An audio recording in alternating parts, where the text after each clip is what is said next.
వాళ్ళు వచ్చి మాకు రిపోర్ట్ ఇచ్చినారంటే ఎందుకు మా వాళ్ళు ఇబ్బంది పెట్టారంటే కాన్వాయ్ అనేది 180 కిలోమీటర్ల స్పీడ్లో వస్తుంటుంది. మీరు సడన్గా రోడ్లో ఎక్కేసి ఆపేశారంటే వెనకాల పనులన్నీ కొట్టేస్తాయి. దానివల్ల మీరు చాలా ప్రాబ్లమ్స్ ఫేస్ చేస్తారు.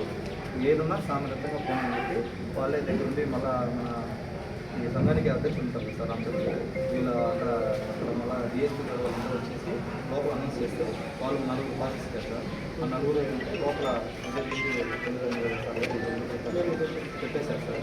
కాబట్టి ఇది మళ్ళీ స్టేట్ వైజ్ మొత్తం అందరికీ ఈ విషయం తెలియజేశారు సార్. ఇప్పుడు రాష్ట్ర స్టేట్ వైజ్ మొత్తానికి 1వ తేదీ నుంచి 6వ తేదీ వరకు చిన్న చిన్న కార్యక్రమాలు చేద్దాము.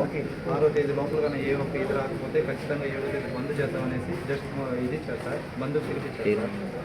మనం కూడా ఏం లేదు సార్ ప్రజెంట్ అంటే ప్రస్తుతానికి ఈరోజు వాళ్ళు అనౌన్స్ చేస్తారు సార్. మళ్ళీ ఇప్పుడు షాపులు ఎవరైనా ఉన్నారా? చలానాలు కట్టేసి ఇబ్బంది అయితే లేదు సార్. ఇన్ని రోజులు ఈ 5